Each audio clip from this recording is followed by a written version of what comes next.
ಇಲ್ಲಿ ಮೊದಲೇ ನೋಡಿ ಇನ್ನ ತನುಜನ ಕೂಡೆ ಮೈದುನ ತನದ ಸರಸವನೆಸಗಿ ರಥದೊಳು ಧನುಜುರಿಪು ಭರಸೆಳೆದು ಕುಳ್ಳಿರಿಸುತ್ತನು ಪೀಠದಲ್ಲಿ.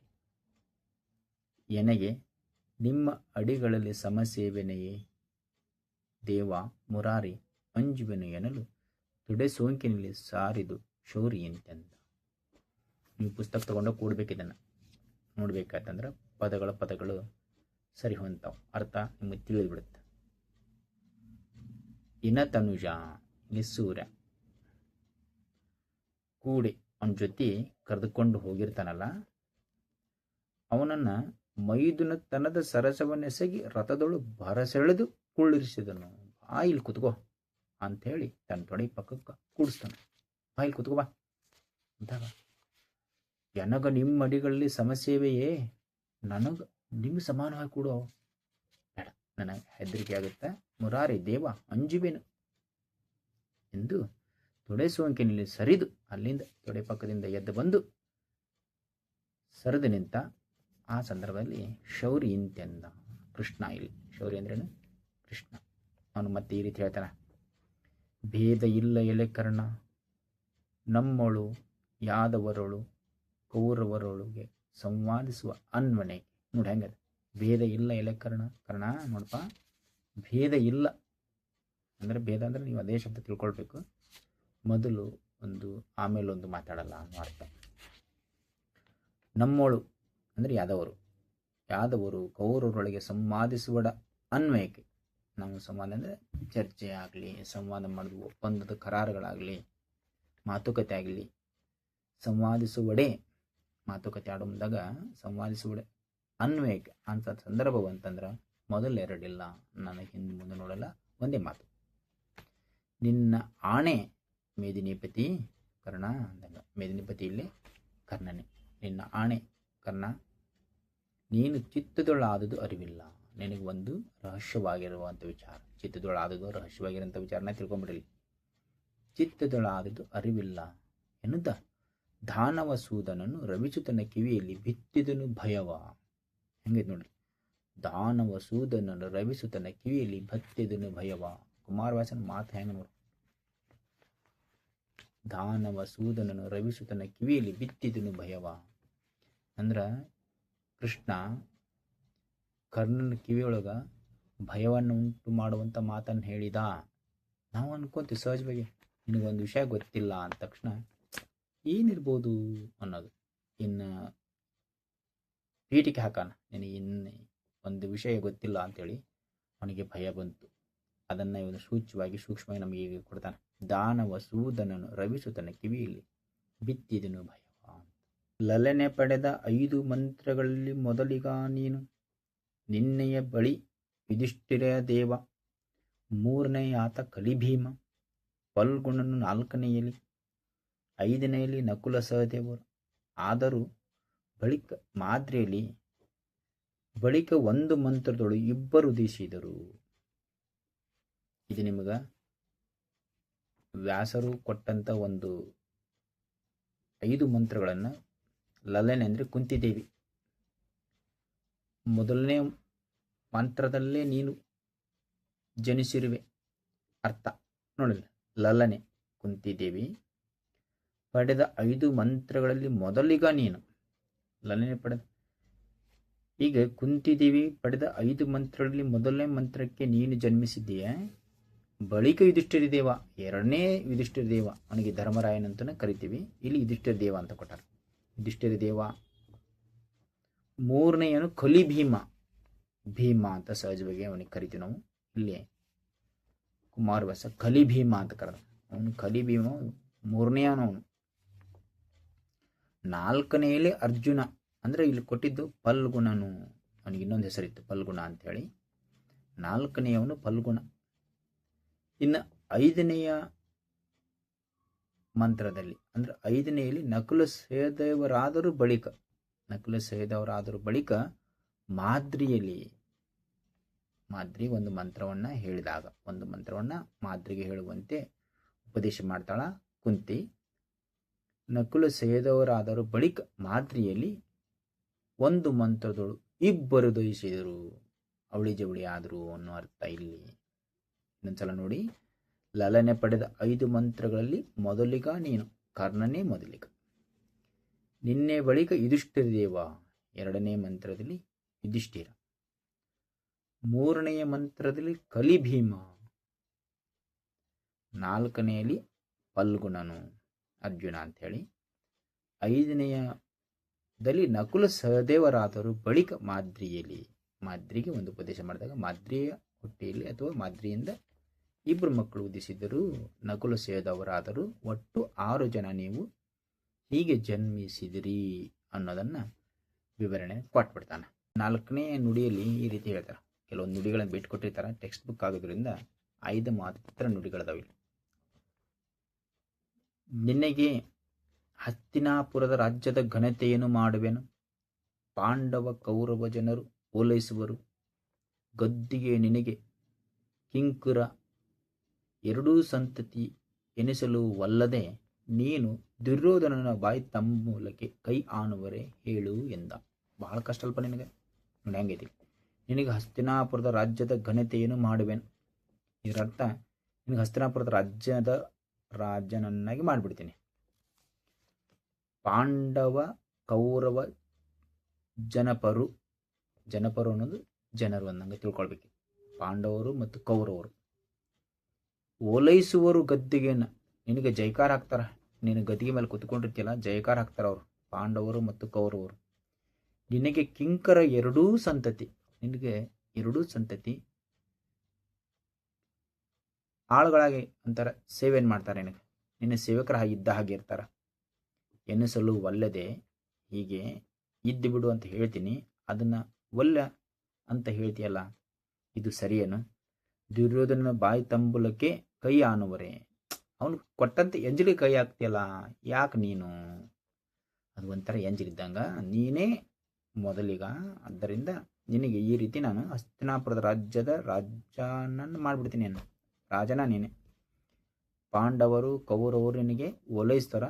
2 ಸಂತತಿ ಸೇವಕರಾಗಿ ಕೆಲಸ ಮಾಡ್ತಾರ. ನಿನ್ನ ಗದ್ದಿಗೆ ಮೇಲೆ ಕೂಡಿಸಿ, ರಾಜನನ್ನಾಗಿ ಮಾಡಿ ರಾಜ್ಯ ಗದ್ದಿಗೆ ಮೇಲೆ ಕೂಡಿಸಿ ನಿನಗೆ ಜೈಕಾರ ಹಾಕ್ತಾರ. ಇಂಥ ಘನತೆ ನಿನಗೆ ಸಿಗುತ್ತಾ? ಒಪ್ಕೋ. ಸುಮ್ಮನೆ ದುರ್ಯೋಧನ ಹೇಳ್ದಂಗೆ ಕೇಳೋದು, ಅದಕ್ಕೆ ಬಾಯಿ ತಂಬುಲಕ್ಕೆ ಕೈ ಆನುವರೆ ಆಸೆ ಪಡೋದು ಸರಿಯಲ್ಲ ಅಂತ ಕೃಷ್ಣ ಹೇಳ್ತಾನೆ ಅವನಿಗೆ. ಇನ್ನು ಮುಂದುವರಿದು, ಒಂದು ವೇಳೆ ಒಡ್ಡೋಲ್ಗ ಕರೆದೆ ಅಂದ್ರೆ, ಒಂದು ಭವ್ಯವಾದ ಸಭೆಯನ್ನು ಕರೆದೆ ಅಂದ್ರೆ ಹೆಂಗಿರುತ್ತಪ್ಪ ಅಂದ್ರೆ, ಎಡದ ಮೈಯಲ್ಲಿ ಕೌರವೇಂದ್ರ ಗಡನ್, ಬಲದಲ್ಲಿ ಪಾಂಡುತನೆರ ಗಡನವು, ಇದರಲ್ಲಿ ಮಾದ್ರ ಮಾಗದ ಯಾದವ ಆದಿಗಳು, ನಡುವೆ ನೀನು ಓಲುಗದಳು ಒಪ್ಪುವ ಕಡು ವಿಲಾಸುವ ಬಿಸಿಟು, ಕುರುಪತಿ ನುಡಿಸಿ ಜಿಯ ಹಸಾದ ಎಂಬುದು ನಿನಗೆ ಕಷ್ಟ ಎಂದ. ಹೆಂಗೆ ನೋಡಲಿ, ಒಂದು ವೇಳೆ ನೀನಾದರೂ ಸಭೆ ಕರೆದಿ ಚರ್ಚೆ ಮಾಡೋ ಸಂದರ್ಭ ಕರೆದ್ರೆ ಹೆಂಗಿರ್ತದೆ? ನಿನ್ನ ಮಾತು ಹೆಂಗೆ ಕೇಳ್ತಾರಪ್ಪ ಅಂದ್ರೆ, ಎಡದ ಮೈಯಲ್ಲಿ ಕೌರವೇಂದ್ರ ಗಡನು, ಒಂದು ಕಡೆ ಒಂದು ಕೌರವೇಂದ್ರ ಸಮೂಹನ ಕೂಡ್ತೈತಿ, ಬಲಗಡೆ ಪಾಂಡುತನೆಯರ ಸಮೂಹ ಇರ್ತೈತಿ, ರಾಜರ ಸಮೂಹ, ಸೈನಿಕರ ಸಮೂಹ ಎಲ್ಲ ಒಂದು ಕಡೆ, ಎಡಕ್ಕೆ ಬಲಕ್ಕೆ. ಎದುರುಗಡೆ ಮಾದ್ರ ಮಾಗದ ಯಾದವ, ಆಗಿನ ಕಾಲದ ವಂಶ ಜನರಿವರು, ರಾಜರಿವರು. ಮಾದ್ರ ಮಾಗದ ಯಾದವ ಕೌರವ ಪಾಂಡವ ಅಂತಕ್ಕಂಥ 5 ರಾಜರುಗಳ ರಾಜ್ಯದ ಹೆಸರುಗಳನ್ನು ಇಲ್ಲಿ ಕೊಟ್ಟಾರ. ಈ ಆದಿಗಳು ಅಂದ್ರೆ ಇನ್ನೂ ಸಣ್ಣ ಸಣ್ಣ ರಾಜ್ಯಗಳನ್ನು ಇರ್ಬೋದು, ಅದ್ರ ಹೆಸರು ನಮ್ಗೆ ಕೊಟ್ಟಿಲ್ಲ. ಮಾದ್ರ ಮಾಗದ ಯಾದವರು ಎದುರಿಗಿರ್ತಾರ, ಎಡಕ್ಕೆ ಕೌರವರು ಇದ್ರೆ ಬಲಕ್ಕೆ ಪಾಂಡವರು ಇರ್ತಾರ, ಮಧ್ಯದಲ್ಲಿ ನೀನಿರ್ತಿ, ನಿನಗೆಲ್ಲರೂ ಜೈಕಾರ ಹಾಕ್ತಾರ. ಇಂತಹದ ಕಡು ವಿಲಾಸ ಅಂದರೆ ಶ್ರೇಷ್ಠ ಹೆಚ್ಚಿನ ವೈಭವವನ್ನು ಬಿಟ್ಟು, ಕಡು ವಿಲಾಸ ಹೆಚ್ಚಿನ ವೈಭವ, ಒಂದು ಘನ ವೈಭವವನ್ನು ಬಿಟ್ಟು ಕುರುಪತಿ ನುಡಿಸಿ ಜಿಯಾ ಹಸಾದ ಎಂಬುದು ಕಷ್ಟ ನಿನಗೆ ಬಹಳ ಕಷ್ಟ ಅಲ್ಲ ಅಂತ ಹೇಳ್ತಾನೆ ಕೃಷ್ಣ. ಇದನ್ನು ಕರ್ಣನಿಗೆ ಹೇಳ್ತಾನೆ. ಜನ್ಮ ರಹಸ್ಯದ ನಂತರ ಇವನ್ನೆಲ್ಲ ಹೇಳ್ಕೊಂತ ಹೋಗ್ತಾನೆ. ಇವು ಪ್ರಲೋಭನೆಗಳು ಅಂತ ಕರಿತೀವಿ ನಾವು. ಆಸೆ ಹಸ್ತಾನ, ನಿನಗೆ ಹಸ್ತಿನಾಪುರದ ರಾಜ್ಯನನ್ನಾಗಿ ಮಾಡ್ತೀನಿ. ಕೌರವರು ಒಂದು ಕಡೆ, ಪಾಂಡವರು ಒಂದು ಕಡೆ, ಎದುರಿಗೆ ಮಾದ್ರ ಮಾಗದ ಯಾದವರು ಇದ್ದುಕೊಂಡು ನಿನಗೆ ಜೈಕಾರ ಹಾಕ್ತಾರ. ಇದನ್ನು ಒಪ್ಕೋ ನೀನು. ಎರಡೂ ಸಂತತಿ, ಪಾಂಡವರು ಕೌರವರು ಎರಡೂ ಸಂತತಿ ನಿನಗೆ ಸೇವೆಯನ್ನು ಮಾಡ್ತಾರ ಅಂತ ಆಸೆಗಳನ್ನು ಒಡ್ಡಿತನ, ಇವಕ್ಕೆ ಪ್ರಲೋಭನೆಗಳು ಅಂತ ಕರೀತೇವೆ. ಕೃಷ್ಣನು ಒಡ್ಡಿದ ಪ್ರಲೋಭನೆಗಳಿವು. ಆದರೆ ಏನು ಮಾಡ್ತಾನೆ ಕರ್ಣ ಅನ್ನೋದು ಮುಂದಿನ ನುಡಿಯೊಳಗೆ. ನನಗೆ ಜನ್ಮ ರಹಸ್ಯವನ್ನು ಹೇಳಿ ಮತ್ತೆ ಪ್ರಲೋಭನೆಗಳನ್ನು ಒಡ್ತಾನಲ್ಲ, ಆಸೆಗಳನ್ನು ಹಚ್ತಾನಲ್ಲ, ಅದಕ್ಕೆ ಭಾಳ ಸಂಕಟ ಆಗ್ಬಿಡ್ತು ಅವನಿಗೆ. ಭಾಳ ಅಂದ್ರೆ ಭಾಳ ಸಂಕಟ ಆಗ್ತದೆ. ಕೊರಳ ಸೆರೆ ಹಿಗ್ಗಿದೆವು. ಇವೆಲ್ಲ ಗಂಟ್ಲ ಬಿಗಿತೈತಿ. ಭಾಳ ಕಷ್ಟ ಅನ್ನಿಸ್ತಾವನಿಗೆ. ನನಗೆ ಎಂಥ ಧರ್ಮ ಸಂಕಟ ಆತಪ್ಪ ಅದು. ದೃಗುಜಲ ಉರವಣಿಸಿ, ದೃಗುಜಲ ಅಂದ್ರೆ ಕಣ್ಣೀರು ಧಾರಾಕಾರವಾಗಿ ಹರಿಲಿಕತ್ತು. ದೃಗುಜಲ ಉರವಣಿಸಿ ಕಡು ನೊಂದನು, ಭಾಳ ನೊಂದ್ಕೊಂಡ್ಬಿಟ್ಟ. ಅಕಟ, ಹಳೆಗನ್ನಡದಲ್ಲಿ ಅಕಟ ಅಂದ್ರೆ ಅಯ್ಯೋ ದುಃಖ, ಎಂಥ ಪರಿಸ್ಥಿತಿ ಬಂತಪ್ಪ. ಕುರುಪತಿ ಕೇಡಾದುದು. ಕುರುಪತಿ ಅಂದ್ರೆ ಇಲ್ಲಿ ದುರ್ಯೋಧನ ನೋಡ, ತಾನು ಸೋಲನ್ನು ಮನಸ್ಸಲ್ಲಿ ಒಪ್ಕೊಂಡ, ಆದ್ರೆ ಸೋಲು ಕುರುಪತಿಗಾಗತ್ತಾ? ಇದು ಕುಮಾರವ್ಯಾಸ ಕೊಟ್ಟಂತ ಒಂದು ಸೊಬಗಿದು ಕಾವ್ಯದ. ಕುರುಪತಿಗೆ ಕೇಡಾಯ್ತು. ಯಾಕಂದ್ರೆ ದುರ್ಯೋಧನ ಅವಲಂಬನೆ ಇರೋದು ಕರ್ಣನ ಮೇಲೆ. ಕರ್ಣ ಸೋತ್ ಬಿಡ್ತಾನೆ ಈಗ. ಅದಕ್ಕೆ ಅವನಿಗೆ ಗೊತ್ತು ಕರ್ಣ, ನಾನು ಇರುವವರೆಗೆ ದುರ್ಯೋಧನ, ನಾನಿಲ್ಲಂದ್ರೆ ಅವನಿಗೆ ಸೋಲಾಗ್ತೈತಿ ಅನ್ನೋದು ತಿಳಿದಂಥ ಮಾತಿದು. ಕುರುಪತಿಗೆ ಕೇಡಾಯಿತು ಎಂದನು ಮನದ ಒಳಗೆ. ಮನದ ವರ್ಷದೊಳಗೆ ನಾ ಹೇಳ್ತಾನೆ, ಒಳಗೆ ಹರಿಯ ಹೊಗೆ ತೋರದೆ ಉರುಹದೆ ಬರಿದೆ ಹೋಗುವುದೇ ತನ್ನ ವಂಶವನ್ನು ಅರುಹಿ ಕೊಂದನು ಹಲವು ಮಾತು ಇನ್ನೇನೆಂದ.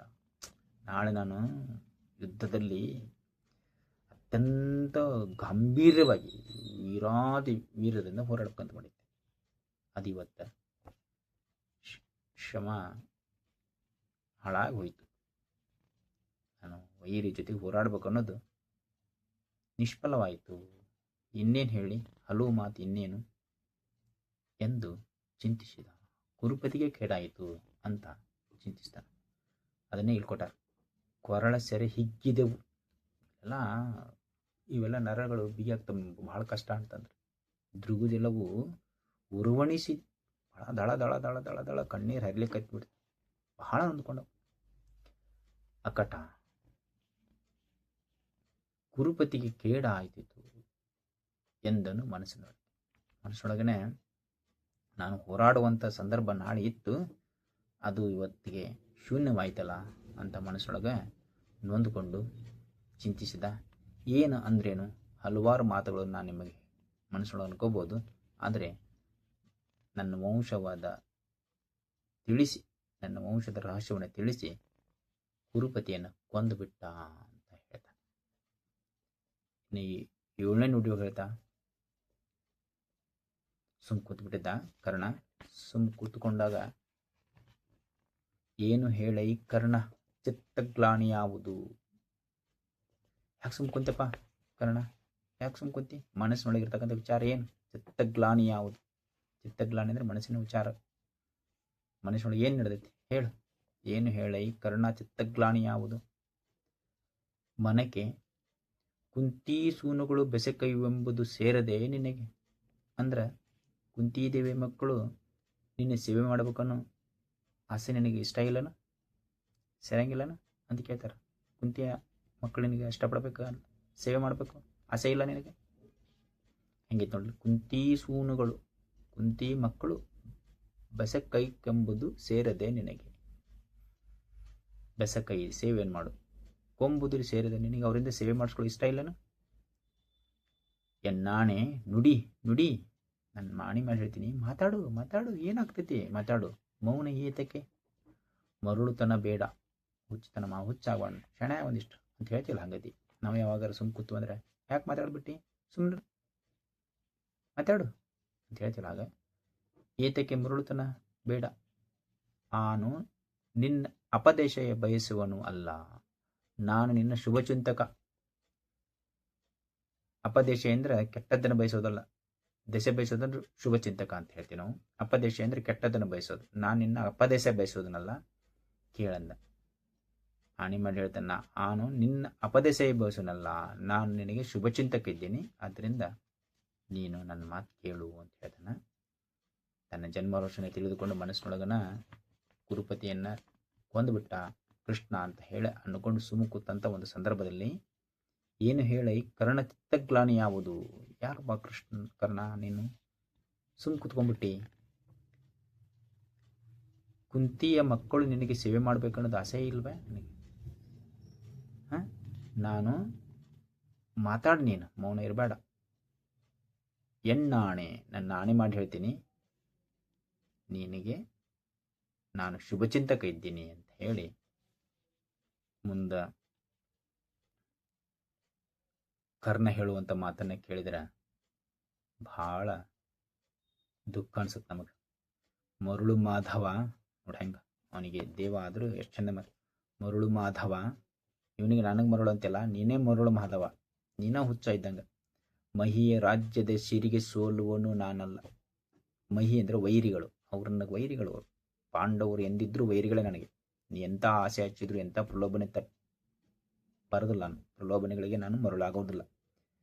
ಮರುಳು ಮಾಧವ, ಮಹಿಯ ರಾಜ್ಯದ ಸಿರಿಗೆ ಸೋಲುವನು ನಾನಲ್ಲ. ನಾನು ವೈರಿಗಳ ರಾಜ್ಯದ ಸಿರಿ ಸಂಪತ್ತಿಗೆ ಸೋಲುವನಲ್ಲ. ಕೌಂತೆಯರು ಸುಯೋಧನರು ಎನೆಗೆ ಬೆಸೆಕವ್ವ ಮನವಿಲ್ಲ. ಸುಯೋಧನ ಅಂದರೆ ದುರ್ಯೋಧನನಿಗೆ ಇನ್ನೊಂದು ಹೆಸರು ಸುಯೋಧನ. ಬಹಳ ಮಹಾಭಾರತದೊಳಗೆ ಬಹಳ ಹೆಸರುಗಳು ಬರ್ತವೆ. ಸುಯೋಧನ. ಕೌಂತೆಯರು ಅಂದರೆ ಪಾಂಡವರು ಮತ್ತು ದುರ್ಯೋಧನರು ನನಗೆ ಸೇವೆ ಮಾಡಬೇಕು, ನಾ ಹಿರಿಯ ಆದಂತ ನನಗೆ ಅರ್ಥ ಆಯಿತು. ಅದು ನನಗೆ ಅವರಿಂದ ಸೇವೆ ಮಾಡ್ಕೊಳ್ಬೇಕು ಅನ್ನೋ ಆಸೆ ನನಗೆ ಇಲ್ಲ. ಎನೆಗೆ ಬೆಸೆಕವ್ವ ಮನವು ಇಲ್ಲ. ಹೊರೆದ ದಾತಾರಂಗೆ, ನನ್ನನ್ನು ಕಾಪಾಡಿದಂಥ ಒಡೆಯ. ಹೊರೆಯದ ದಾತಾರಂಗೆ ಹಗೆವರ ಶಿರವನು. ಹಗೆ ಅಂದರೆ ವೈರಿ, ಹಗೆಗಳಂದರೆ ವೈರಿಗಳಂತ ಕರಿತೀವಿ. ಹಗೆ ಅಂದರೆ ವೈರ, ದಾತಾರ ಅಂದರೆ ಒಡೆಯ. ಹೊರೆಯುವ ದಾತಾರಂಗೆ ಹಗೆವರ ಶಿರವನು, ಅವರ ಶಿರವನು, ಹಗೆಯವರ ಶಿರವನು ಅರೆದೊಪ್ಪಿಸುವನು ಎಂಬ ಈ ಭರದೊಳಿರ್ದೆನು. ಅವರು ರುಂಡ ಕತ್ತರಿಸಿ ಬಿಡಬೇಕನ್ನೋ ಧೈರ್ಯ ಇದ್ದು, ರುಂಡಗಳನ್ನು ಕತ್ತರಿಸಿ ಬಿಡಬೇಕನ್ನೋ ಹುರುಪಿನೊಳಗಿದ್ದೆ ನಾನು. ಕೌರವ ಇರ್ದೆನು, ಈ ಭರದೊಳು ಇರ್ದೆನು, ಕೌರವೇಂದ್ರನ ಕೊಂದೆ ನೀನು. ಹಿಂಗಿದ್ದಾಗ ಕೌರವೇಂದ್ರನ ಕೊಂದೆ ನೀನು. ಇಲ್ಲಿ ಮಾತು ಬರ್ತಾವ, ಇದು ಶೀರ್ಷಿಕೆ. ಕೌರವೇಂದ್ರನ ಕೊಂದೆ ನೀನು. ಯಾವ ಸಂದರ್ಭದ? ನಾನು ನಾಳೆ ವೈರಿಗಳ ರುಂಡವನ್ನು ಕತ್ತರಿಸಬೇಕು, ಕತ್ತರಿಸಿ ಹಾಕಬೇಕು ಅನ್ನೋದು ಯೋಚನೆ ಒಳಗಿದ್ದಾಗ ನೀನು ಜನ್ಮ ರಹಸ್ಯವನ್ನು ಹೇಳಿದಿ. ನಾನು ಸೋಲುವ ಹಾಗೆ ಮಾಡಿದಿ. ನಾನು ಸೋತು ಹೋಗಿನೀಗ. ನಾನು ಸೋತಂಗೆಲ್ಲ ಕೌರವೇಂದ್ರನ ಕೊಂದ ಬಿಟ್ಟಿ ನೀನು. ನನ್ನ ಜನ್ಮ ರಹಸ್ಯ ಹೇಳು, ಕೌರವೇಂದ್ರನ ಕೊಂದ ಬಿಟ್ಟಿ ನೀನು. ಕೌರವೇಂದ್ರನ ಕೊಂದೆ ನೀನು. ತಾನು ಸೋತರು ತನ್ನ ಅವಲಂಬಿತನಾಗಿದ್ದಾಗ ತನ್ನ ಸ್ನೇಹಿತ ಇನ್ನು ಏನು ಗೆಲ್ತಾನ ಅವನು ಅನ್ನೋ ಅಭಿಪ್ರಾಯ ಇಲ್ಲ. ಕೌರವ ಈಗೆಲ್ಲಕ್ಕೆ ಸಾಧ್ಯ ಇಲ್ಲ. ಕರ್ಣ ಬಹಳ ಶೂರ, ವೀರ. ಅವನದು ಮಹಾಭಾರತ ಒಂದು ಗುಣ ಹೇಳ್ತೀವಲ್ಲ, ಅವನು ಶೂರ ವೀರ ಆದರೂ ಕೂಡ ಗುಣವಂತ ಆಗಲಿಲ್ಲ ಅಂದ್ರೆ ಅವನಿಗಾಗಲಿ ಅವನ ಸಂಬಂಧಿಕರಾಗಲಿ ಒಳ್ಳೆಯದಾಗುವುದಿಲ್ಲ ಅನ್ನೋದು ಮಹಾಭಾರತ ತೋರಿಸಿಕೊಟ್ಟಂಥ ಒಂದು ನೀತಿ. ಅದು ನೀತಿ ಅಂತ ಹೇಳ್ತೀವಿ. ಮಹಾಭಾರತದ ನೀತಿ ಏನು? ಎಷ್ಟೇ ಗುಣವಂತನಾದರೂ, ಎಷ್ಟೇ ಶೌರ್ಯವಂತನಾದರೂ, ವೀರವಂತನಾದರೂ ಗುಣವಂತನಾಗಲಿಲ್ಲ ಅಂದರೆ ಅವನಿಗೂ ಉಪಯೋಗ ಇಲ್ಲ, ಅವನ ಅವಲಂಬಿತರಿಗೂ ಉಪಯೋಗ ಇಲ್ಲ ಅನ್ನೋದು ಕರ್ಣನ ಉದಾಹರಣೆಯಲ್ಲಿ ನಮಗೆ ತಿಳಿಪಡಿಸುತ್ತಾ. ಮತ್ತೆ ಮುಂದುವರೆದು ಹೇಳ್ತಾನ, ವೀರ ಕೌರವರಾಯನೇ ದಾತಾರನ್. ನನಗೆ ಹೇಳ್ತಾನೆ ನೋಡಿ, ನನಗೆ ಒಡೆಯ ಯಾರಪ್ಪ ಅಂದರೆ ವೀರ ಕೌರವರಾಯನೇ, ನೀನಲ್ಲ, ಪಾಂಡವರು ಅಲ್ಲ. ವೀರ ಕೌರವರಾಯ ನೋಡಿ ಎಷ್ಟು ಚಂದ ಹೇಳ್ತಾನೆ. ವೀರ ಅವನು ದುರ್ಯೋಧನ. ವೀರ ಕೌರವರಾಯನೇ ದಾತಾರನ್. ಆತನ ಹಗೆಯೇ ಹಗೆ. ಅವನಿಗೆ ಯಾರು ವೈರಿಗಳದರ? ಕೌರವರಾಯನಿಗೆ. ದುರ್ಯೋಧನ ವೈರಿಗಳು ಯಾರು? ಅವರೇ ನನ್ನ ವೈರಿಗಳು. ದುರ್ಯೋಧನ ವೈರಿಗಳೇ ನನ್ನ ವೈರಿಗಳು. ಆತನ ಕೈವಾರವೇ ನನ್ನ ಕೈವಾರ. ಆತನನ್ನು ಯಾರು ಹೊಗಳ್ತಾರ ನನ್ನ ಹೊಗಳ್ದಂಗೆ. ಆತನನ್ನು ಯಾರು ದ್ವೇಷ ಮಾಡ್ತಾರ ನನ್ನ ದ್ವೇಷ ಮಾಡ್ದಂಗೆ. ಯಾರು ಹೊಗಳ್ತಾರ, ಕೈವಾರ ಅಂದರೆ ಹೊಗಳಿಕೆ ಅಂತ, ಹಾಗೆ ಅಂದರೆ ವೈರತ್. ಅವನ ವೈರಿಗಳೆಲ್ಲರೂ ನನ್ನ ವೈರಿಗಳು, ಅವನನ್ನು ಹೊಗಳುವವರೆಲ್ಲರೂ ನನ್ನ ಹೊಗಳಿದಂತೆ. ಅದರಂತೆ ಅಹೇನು, ಅದರಂತೆ ಇದ್ದೀನಿ ನಾನು, ಅದರಂತೆ ಇದ್ದೀನಿ. ಕುರು ನೃಪತಿ ಶೌರಿ ಕೇಳೈ, ಅದರಂತೆ ಇರ್ತೀನಿ. ಕುರು ನೃಪತಿ ಹೇಳ್ದಂಗೆ ಇರ್ತೀನಿ ನಾನು.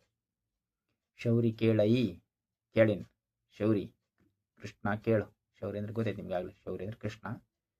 ಕೇಳೈ, ನಾಳೆ ಸಮರದ ಸಾರದಲ್ಲಿ, ನೋಡು ಹೊತ್ತೊಂಟ್ರ ಯುದ್ಧದಲ್ಲಿ ನಾಳೆ ಸಮರದ ಸಾರದಲ್ಲಿ ತೋರುವನು ನಿಜಭುಜ ಶೌರ್ಯ ಅದ. ನಿಜವಾದ ಪರಾಕ್ರಮ ನಾಳೆ ಹೊತ್ತೊಂಟ್ರ ಯುದ್ಧದೊಳಗೆ ತೋರಿಸ್ಬಿಡ್ತೀನಿ ನಾನು. ಹೆಂಗೆ ತೋರಿಸ್ತೀನಿ ಅನ್ನೋದು ನೋಡಿ. ಸಮರದ ಸಾರದಲ್ಲಿ ತೋರುವನು ನಿಜಭುಜ ಶೌರಿ.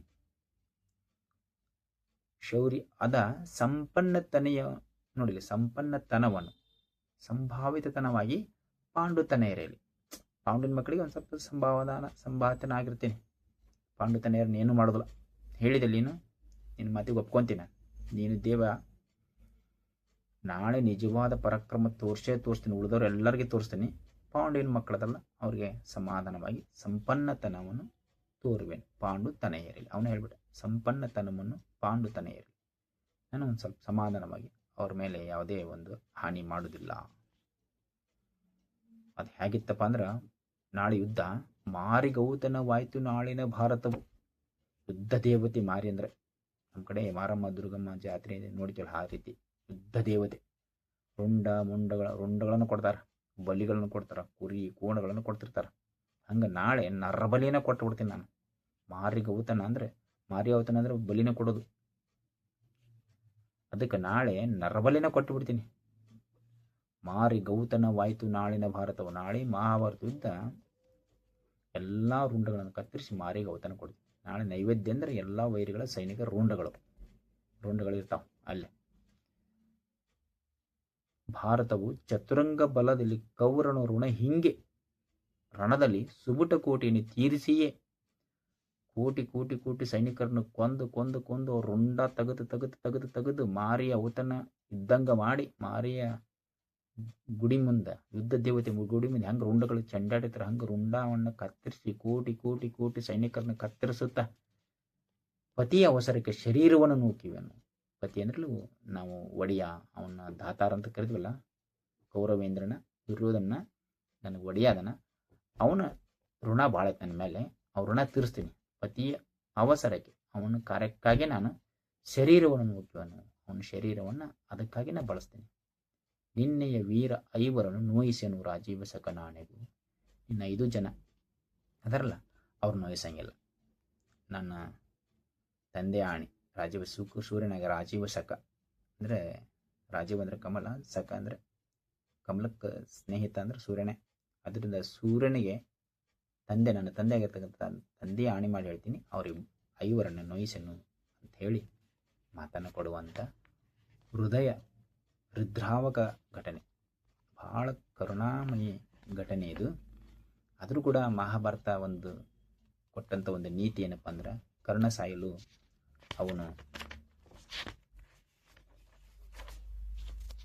ಏನದು ಗುಂಪು ಅಂತ ಹೇಳ್ತೀವಲ್ಲ ನಾವು, ಈಗ ಸಹವಾಸದಿಂದ ಸನ್ಯಾಸಿ ಕೆಟ್ಟ ಅಂತ ಹೇಳ್ತೀವಿ. ಹಂಗೈತಿ ಇಲ್ಲಿ ಒಂದು ಉದಾಹರಣೆ ಕೊಡ್ತೀನಿ. ಯಾರೇ ಆಗಲಿ ಉತ್ತಮ ಗುಣ ಸ್ವಭಾವಗಳನ್ನು ರೂಢಿಸಿಕೊಳ್ಳದ ವ್ಯಕ್ತಿ ಎಷ್ಟೇ ಶೌರ್ಯ ಸಾಹಸ ವೀರತನ ಪಡೆದಿದ್ದರೂ ಸ್ವತಃ ಅವನಿಗಾಗಲಿ ಅವನ ಹಿರಿಯರಿಗಾಗಲಿ ಯಾವುದೇ ಉಪಯೋಗವಿಲ್ಲ. ಮತ್ತು ದಯಾದೊಳಗಿನ ದ್ವೇಷಾಶಯಗಳು ನಮ್ಮ ಮನವನ್ನು ನಾಶಪಡಿಸುತ್ತವೆ ಎಂಬುದಕ್ಕೆ ಈ ಮಹಾಭಾರತ ಉದಾಹರಣೆ ಅಂತ ಪ್ರವೇಶ ಪಾಠದೊಳಗೆ ಕೊಟ್ಟಾರ. ಇದು ಈ ಒಂದು ಕೌರವೇಂದ್ರನ ಕೊಂದೆನೆಯನ್ನು ಪದ್ಯದೊಳಗೆ ನಾವು ಸ್ಪಷ್ಟವಾಗಿ ನಿದರ್ಶನ ಮೂಲಕವಾಗಿ ಕಲಿತೀವಿ. ಪುಸ್ತಕ ಇಟ್ಕೊಂಡೆ ಈ ಪದ್ಯವನ್ನು ನೋಡ್ರಿ ವಿದ್ಯಾರ್ಥಿಗಳೇ, ಸ್ವಲ್ಪ ಅರ್ಥ ಆಗುತ್ತಾ. ಮತ್ತೆ ನೋಡಿ ಪದ್ಯದ ಇಟ್ಕೊಂಡೆ ನೋಡ್ಬೇಕು ಅಂದ್ರೆ ತಿಳಿತೈತೆ ನಿಮ್ಗೆ.